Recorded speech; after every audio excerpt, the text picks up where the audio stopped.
this picture. Well, you are centered, and I know you're hiding the muscles right now, sir. Ladies and gentlemen, I mean, a former Redskin standout, a former Dallas Cowboy stud. I mean, you guys see him. That was my best impersonation of the one and only Alfred Morris. What is up, sir? How are you and the family doing today, man? Doing good, man. It's a little toasty outside, but can't complain, man.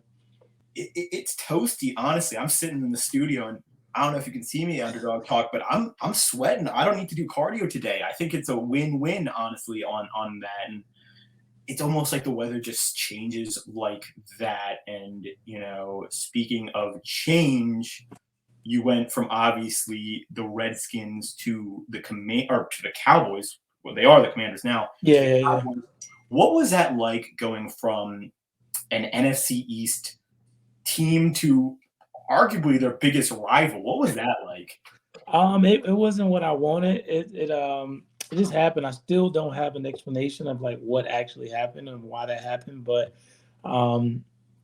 such is life. But it was interesting because I mean, a lot of, even to this day, like just been in still in Dallas country, people be like, man, I hated you when you played with Washington, but we love you now.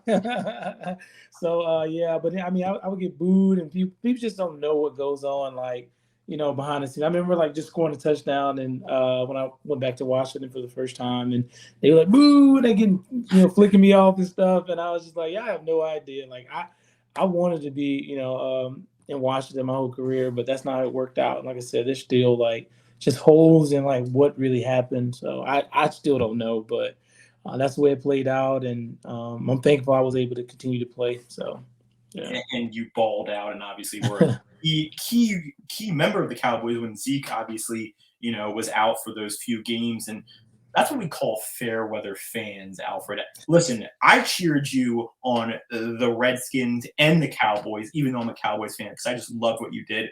Not trying to suck up. I just got to say that out there. And what's even funnier to me, Underdog Talk, is not only did you go from the Redskins to the Cowboys, you went from the Cowboys then to the 49ers. It's like you do like going to the rival teams. That's funny as hell. I honestly didn't even think. I mean, golly, but obviously, what stands out to me is obviously your 2012 season and even the seasons after that. But in 2012, actually, me and Lorenzo Alexander were talking about you yesterday. He was on the podcast, and I was like, yo, Alfred Morris is coming on, because he was on the Redskins. I don't know if it was his like third year in the NFL. Yeah, we were together for a couple of years. Yeah. Yeah, I thought he was there longer than that, because he ended up. Yeah, I mean, he's played every position, and that dude was that's a what's that, a Swiss Army knife. That's what he is. He's done it all, man. Like, it's crazy. He has it done, and he was telling me he played offensive lineman in high school. I'm like, what the hell? Like, yeah. I was like, I was like, am I reading my notes right? He played defensive end. Like, what the hell? But obviously, yeah. So obviously, your rookie year, you stood out, and how did you transition from college to your rookie year, and then just light it up in the 2012 year, and obviously named to the Pro Bowl? Yeah, I mean,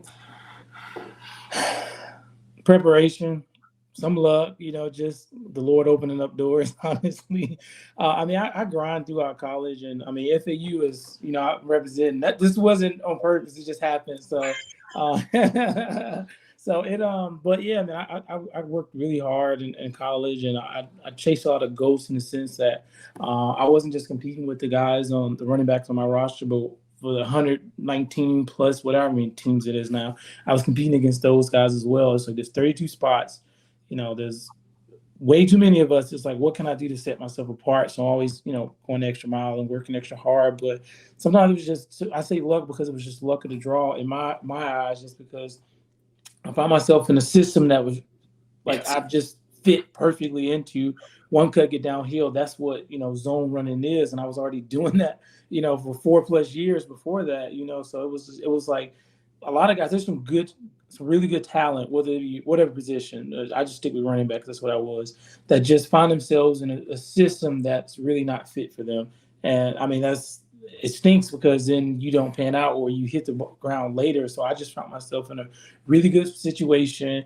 A couple guys got nicked, nothing serious, but it was enough to give me an opportunity to kind of get the ball in my hands and like just go. So, and that's what I was always in mindset. I was like, I just need my foot in the door, like because even if you slam it, my foot, the door's still open. So it's like, and then after that, I'm a pried open, just kick it wide open. It was like I said, it was just like a perfect storm, so to speak. So yeah. Agreed. And obviously, you had a perfect quarterback, with RG3, who just lit it up his rookie year. And obviously, that was such a dangerous combo to me because he could run it and then just pitch it to you and you're off, or he could Yeah. fake pitch and he's off. That is what we see kind of being the deadly 1-2 punch. Anyone with Kaepernick or even with Lamar and obviously RG3 and you are just a deadly duo. And I forgot to say, you had 1,600 yards your rookie season. I don't know if that's ever you sat down like, damn, I had 1,600 rushing yards. But what was it like, Alfred, to experience, kind of success at such an early part in your career? I mean, how did this help shape you throughout your career? I mean, it was good in a lot of ways, really good. And it took me not until I was done to actually sit down. I was like, dang, like even sometimes now I'm like, I rushed for like 1,600 yards. Like it's crazy as a rookie, which is like, it's just, it's not that heard of. I think Zeke and then I'm looking right at his face. Eric Dickerson, Yeah. if I'm not mistaken. Well, like this is the top three, so it's just like at the time to be the second highest, rookie, rushing. It was kind of like it was just so much going on. I just keep going, just keep going. Like we'll deal with that some other time. So it's just, but it definitely shaped trajectory. I'm a performer. I've always set the bar really high. My parents did that. Not I don't say in sports. They just want us to have fun, and that's something I try to do. But even in academics, it's like, hey, C's unacceptable. We cannot bring a C in this house. Things like that. So it was always like a drive to be more than just an athlete. So and just having success early on, you want to repeat that, And so it's just like, what can I do to kind of to not plateau or to not like decline? It's like, what can I do to continue to just climb?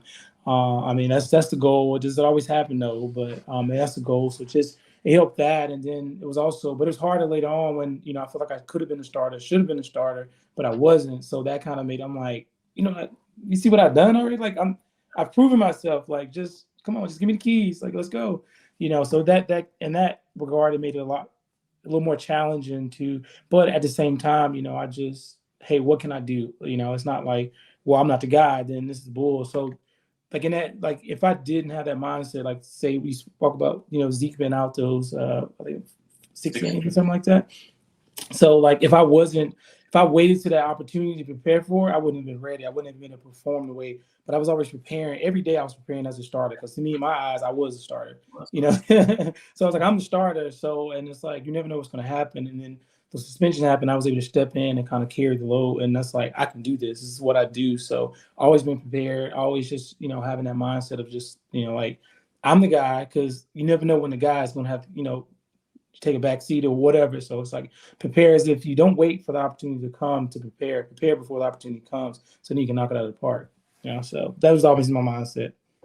And you did lit it up when Zeke was out. I think it was like 600 something yards. I mean, you were Man. balling there in those 6 games and really were a pivotal reason why the Cowboys made the playoffs, that season. And yeah, stepping in and just being prepared, I think is a big message that, you can obviously agree on, in life in general. You never know what's going to happen, but being prepared and being ready and being at your best. And like you said, if you bring a C to this house, no, you got to bring the A's. And I know you did. Yeah. I know you did. And obviously, what is, kind of one highlight or one game that stands out to you? And please don't say any of your amazing games against my Cowboys when you were a Redskin. You can say your good games as the Cowboys, the Redskins. No, I'm playing. I know you had some balling games out both. But what was that one game for you where you're like, damn, I'm balling. I'm balling, man. Well, balling. I mean, I think if I had to do that one, it's just the ball. It was like the first game, my against the Saints, Yeah. because it was like you do this in preseason and like just a flashback real quick, just third game in the preseason, which is the dress rehearsal. I first half I had over 100 yards rushing. And he was like, yeah, sit him down, just and I kind of had the feeling like, okay, I think I'm the guy now, So but then it's like flash forward and it's like, okay. that was a dress rehearsal, but this is actual like live, like bullets are flying. It's like, what can we do in this, to go out there? And I think it was like 98 and 2 touchdowns or something like that. And then when you look, even when I look back, it's like, man, I lived so many yards on the field. I was just so happy and just so giddy and just, I was like a little kid again. Like I just remember playing, little league football and just the night before, you lay out my cleats and socks and I put my pants and my shoulder pads and helmet. I was just like, couldn't sleep. So I was so excited to go. I was just remember just coming out of the Superdome and it's just like, just roaring. I'm like, oh, I'm here. Like this is what I've been working so hard to get here. All this delayed gratification, all this, sacrifice, all the, extra sprints, all this extra stuff. Is like I'm here, and then to go out there and just have fun and just like this is easy right now.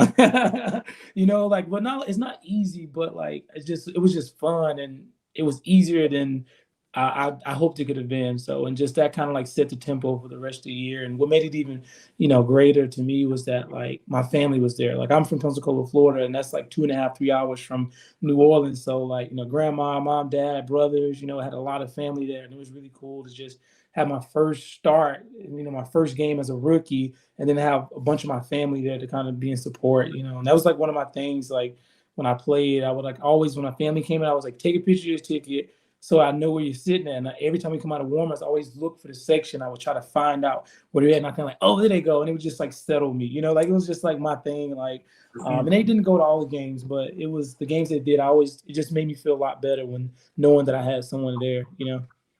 And Drew Brees must have been that day like, oh, this kid's legit. And excuse my French, it is damn ready to play in the big leagues. And obviously, I have to ask the $1,000,000 question, man, because I saw it too much. Every time you scored, man,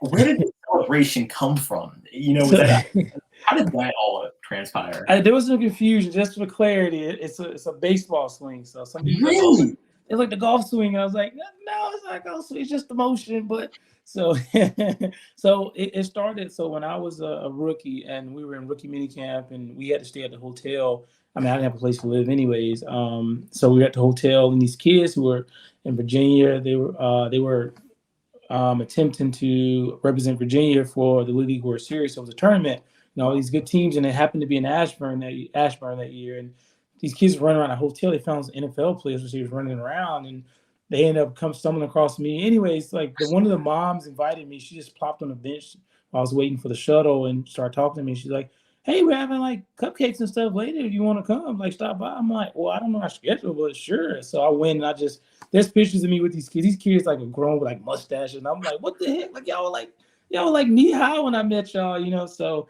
but they have pictures of just jumping in the pool and different things like that. So I just hung out with him. He's like, hey, we got a game tomorrow. Would you come? I was like, don't know the schedule, but if I'm available, I'm there. So I went there and they were in the batting cage because it worked out and they were in the batting cage just practicing. He's like, oh, you should do a celebration. I'm like, well, I don't have a celebration. We never celebrated before. So I was like, we couldn't do it. You get a penalty. So I was like, and somebody mentioned somebody's bat. I'm like, what if we hit a home run? And he's like, man, that'd be so cool. So I was like, okay, if I score touchdowns before preseason, I was like, I'm gonna hit a home run.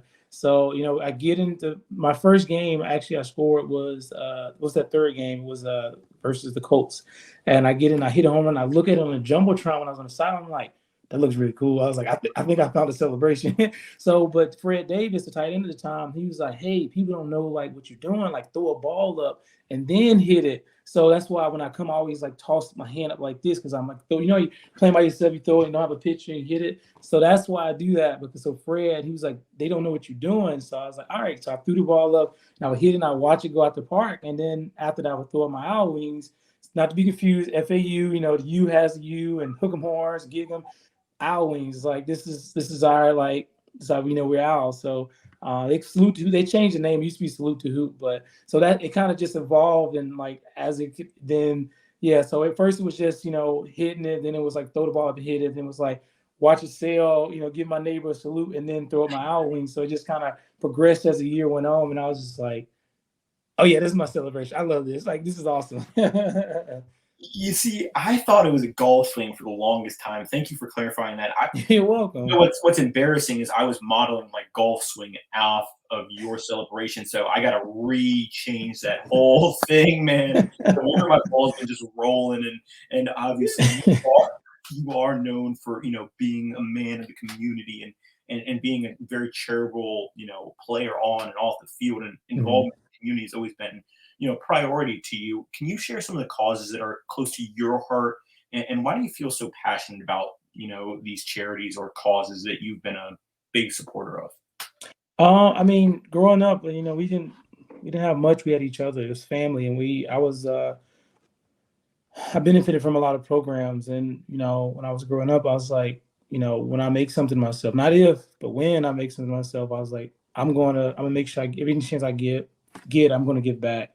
So that's why I did all the community service events. That's why when I can't do it all. I'm only one person, but or just encouraging. So most of the things that has to do anything with kids for the most part, I'm there. Like just because I feel like just plant seeds, especially not to say that you can't do it for the older population, like adults or preteen, like, but anything, just kids in grade school, like I'm there. I just want to like plant seeds and let them know. I remember we had this one event. These are high schoolers now, and like after we kind of did a panel with high schoolers, a bunch of high school football teams, and there was a few of the players there. And it was when I was in Washington.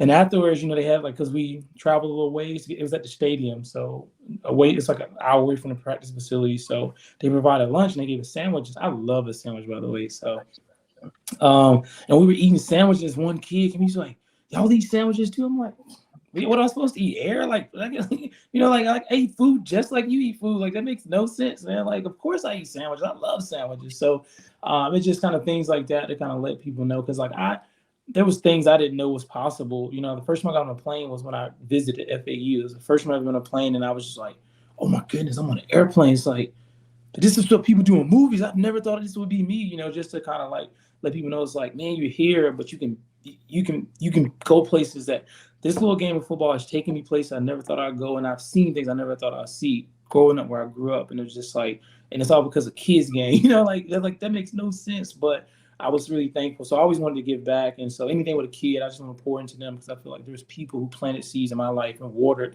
And it kind of showed me it's like there's more to life than what you can see, or what you can touch, So it's like, man, so I've always desired more. And I still do. That hasn't changed, since I was like a little kid. And that's from people pouring. So anything with kids, anything to do with like, homes, like single parent homes. A lot of my friends I grew up with single parents. Most of them was moms. Some of them just had just dad for whatever reason. Um, so I'm big on that. Anything just to do with family and just keeping the family together and kids. Like, but I mean, it's a lot of things outside of that. Uh, whatever it is, like there's teammates who have different organizations that do things and anything giving back to the community anyway. Like I'm there. Like I've done stuff with International Justice Mission, which people who may be like in say they may be in India, they might have like some type of no, I don't see India. I don't know, some ocean where they have some like fishing trade. Like I don't know, I can't think of an actual example, but they have these like child workers working, and so they go in, they create these. They basically go and kind of like tear down these like uh, Workplace. businesses and these rings and who are like abusing children, abusing workers, different things like that. So doing things like that because it's just like, why not? I never want to see anybody getting taken advantage of or not getting their due of what they. If you're working for, X amount of hours, like you should be paid like at least what the standard is. What we have a minimum wage like. But if you're doing above that, like you should be more. So if anybody getting treated unfairly, I'm all on board for that. So I'm gonna digress because I can keep going, but mainly why I give back is because so many people gave back to me in a lot of ways, and I always said I wanted to give back. So I just try to partner in different ways, and it's slowed down now having a family, just picking and choosing when to and when not to. So. But yeah, so it's changed a little bit, but I still try my best to kind of get out there and help out when I can.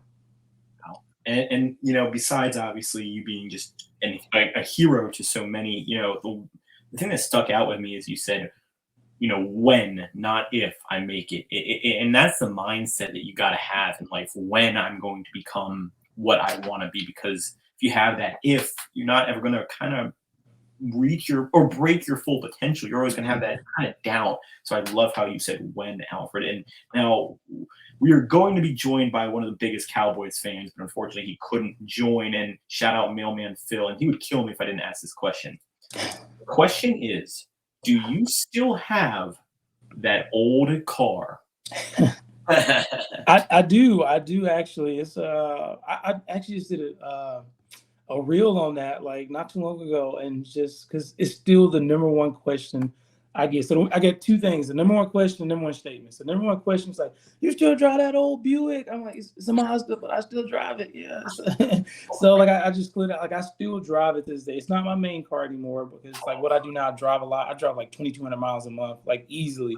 Sometimes more than that. So I'm like up and down the highway a lot, and so I have a SUV because I also drive. I do medical device sales. So I have bins in my car. Like I did it a little bit with my Mazda, and I had bins in the trunk, in the back seat, in the front seat. They were everywhere. And I was like, I got to do something else. This is not working. So I need a little more space. So I have a Grand Cherokee now, L, which is longer, and I throw so much stuff in the back of that thing, and I can lay the seats down and put even more. Man, like if I I'll take a picture or something and send it to you and show you like my car is loaded with products. So and the number one statement I get is like, man, you helped me win my fantasy football team and such year. I'm like, well, you're welcome, I guess. Like that's it. So I either get the car question or I get the fantasy football. Man, you were a sleeper, and I drafted you, and then you won my Super Bowl. You tore it up, and I was like, good man. I was like, thank you for drafting me. Thank you for drafting me. And Alfred, I'm going to say it. It was time for an upgrade, man. I saw that thing. It looked beautiful, man. But after a certain amount of wear and tear, you gotta. And as long as you still have it, that's all that matters. As long as you Yeah. stay place still, I love it. Now, I want to ask the $2 million question, and you kind of seen it all from college from high school to college to the NFL, and really were a veteran and a leader. What is your biggest tip for someone who is looking to make it into the big leagues like you once were, sir? Mm, I mean, there's so many. It's like, oh, the key is this. There's a lot of keys, and like just the key ring or someone who has the key ring. But I would argue that just hard work. Hmm. Like there's a T-shirt. I'm probably gonna butcher this, but I saw a saying, and I think Dish used to have it on a T-shirt. Like it's something along the lines of that. Like hard work beats talent when talent doesn't work hard or something like Yes. that. Yes. Okay, and it's true though, because like I see it so often, and I visualize, I saw it and I lived it. I always worked hard. Like I didn't go to the Alabamas or the big SEC schools, but I went to FAU, who's more known. If they're more known now than they were. I remember FAU came. I should tell Coach Crows. He's the one recruiting me. He's not there anymore. But when they came my spring, it was like junior year, my spring, and I was like, it was like I remember seeing West Virginia. There was like NC State or something like that, and it was like FAU, and I'm like, I don't know who that school is, but I can tell you where I'm not going. Like, but I ended up going there. Like, like I didn't say that to them out loud, but I said it like in my own, like, who are these people? Like, I'm not going there. Like, yeah, I've not even heard of. Like, I don't even recognize you. So I ended up going there, and it's like it's way more recognizable now. But I had to grind. Like we were like D1, but we were like the bottom of D1. So I had to grind it out. But I always believe that, and I had a lot of people on that pointing team is like you, their people's job is to find talent. You got scouts everywhere. Yeah. Their job is like, if you're good, they're gonna find you. That's not like you don't have to worry about that. So you have to worry about like yourself. So it's like work hard, like go the extra mile. Don't be afraid to do the extra rep. And that's not for everybody. There's people like, oh, Barry Sanders would be in there squatting 600 pounds after the game. I'm like, well, great, that works for him. I'm not gonna do that. I'm gonna give me some rest because I need rest, But like know yourself, know what works for you, but don't be afraid to do more. Don't just do the bare minimum because the bare minimum gets you bare minimum results. If you want to do better, if you want to get to the upper echelon, like you have to be willing to go the extra mile. And I'm not saying don't cut corners.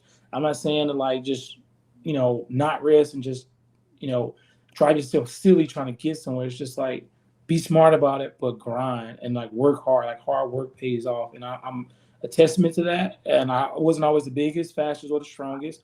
But for that reason, Lord allowed me to make the NFL, and I was successful. And that's what I wanted. Did I want to be more? Without a doubt, I would love to know. Like, look, I got a gold jacket waiting for me. Like, who?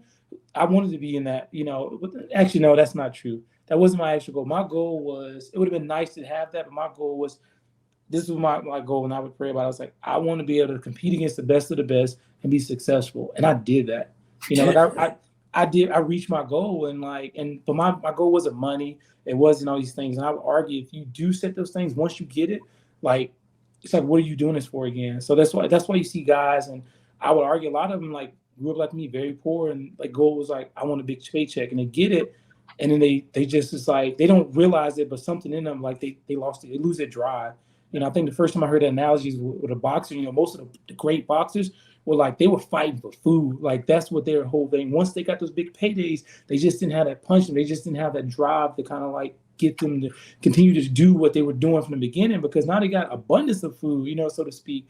So it's just when I heard, I'm like, dang, I see that every day, like in football, like people that get these big paydays or they get what they were looking for, and it's like then they get like satisfied, and you don't say that verbally, but it's something clicks and you're like, that's why I was playing. I got it, but it's like, why am I doing this? It's like, so that's why production declines. That's why some of those things, and that's but people argue and say I'm wrong, but hey, say what you want. But my goal was never money.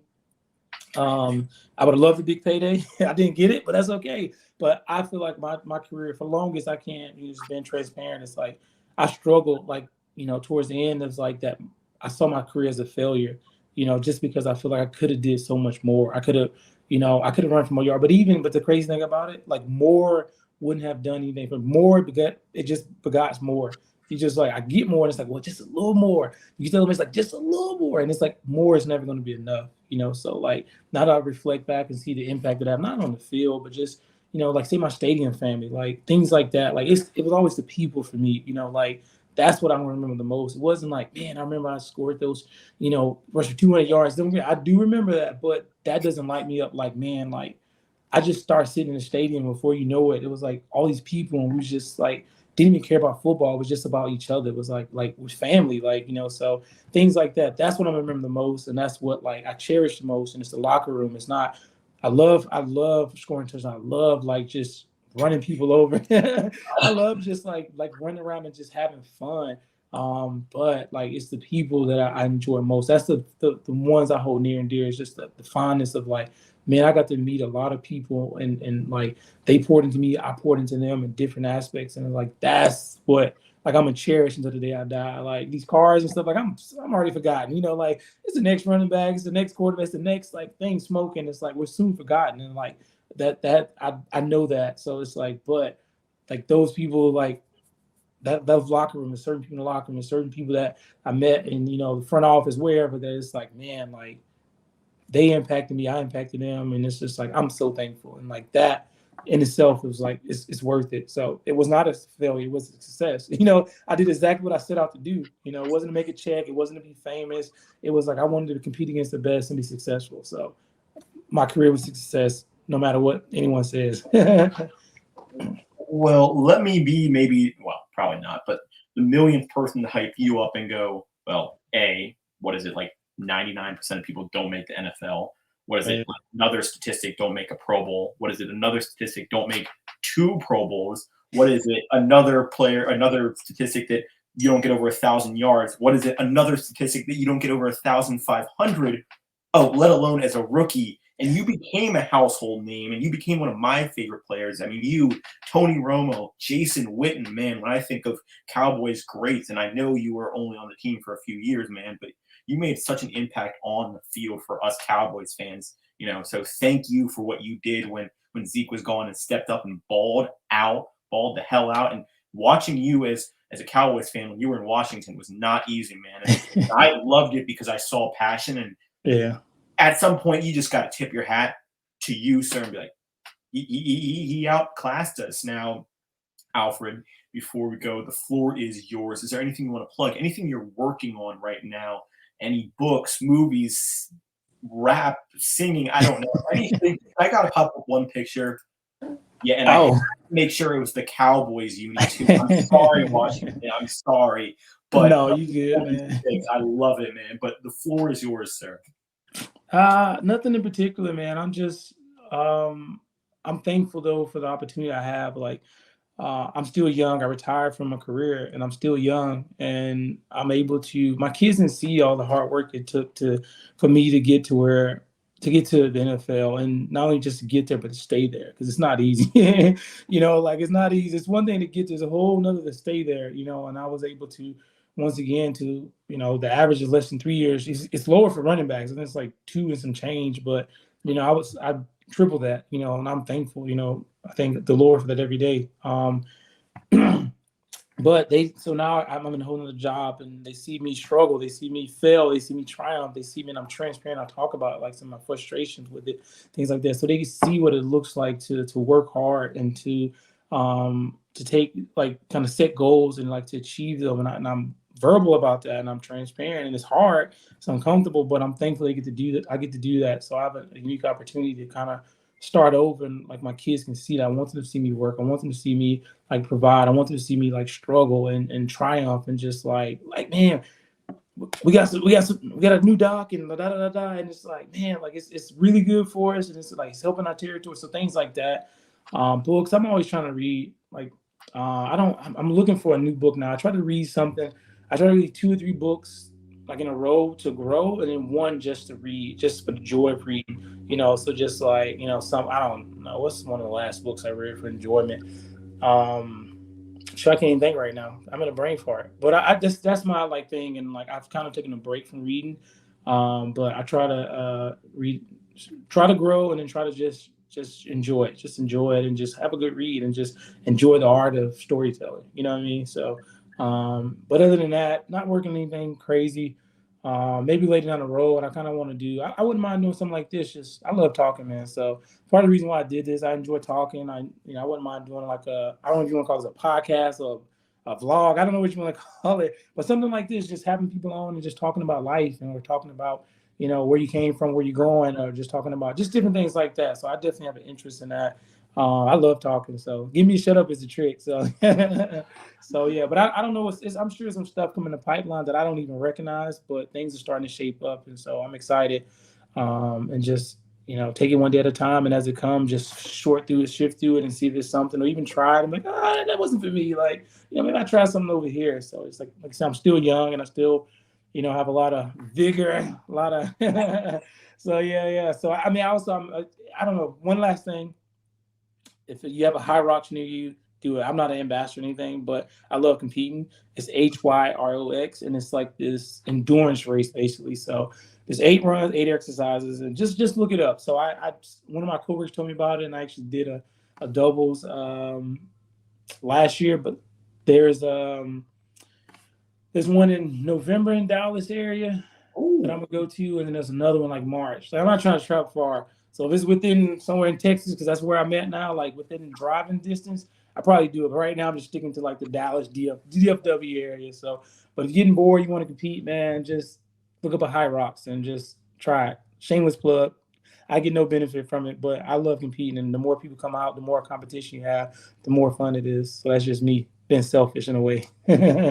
All NFL athletes who are watching this that have been on the podcast, Alfred Morris is directly challenging you to a no. I'm playing. I mean, we're competing against them long enough, so it wouldn't be that. To me, it'd be I'd probably hide.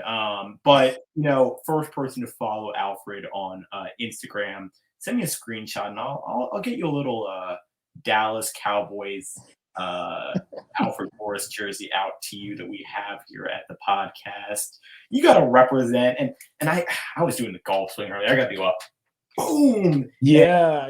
Alfred, if you ever need any help with the podcast, any logistics, man, let me know. I'll happily help you on that. And guys, Alfred's Instagram will be in the bio. Do you have a TikTok or a Twitter? Sorry, not TikTok. I have a Twitter. It's Fredo Sauce at Fredo Sauce.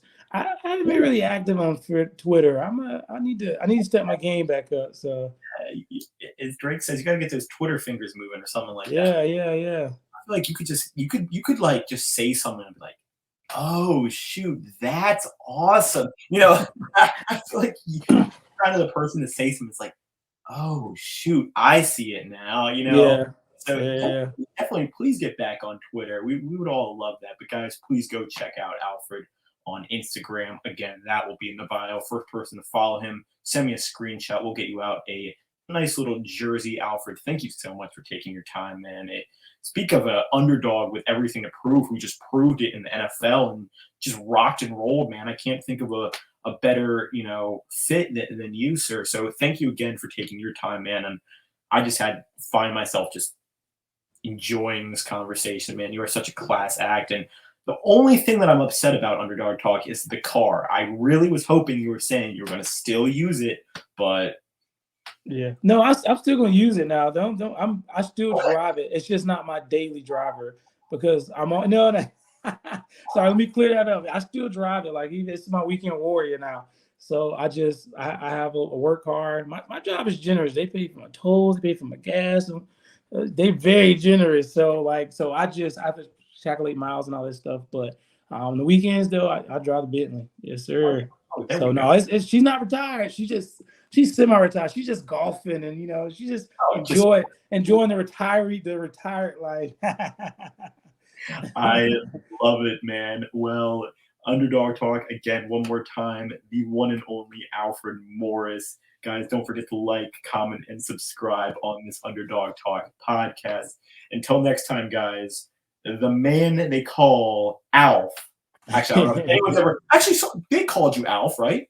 Yes, childish anyhow. Yes, exactly. Alf. I love it. Alfred, I'll just give you the FRED part two. Alfred Morris and the Underdog out. Hey,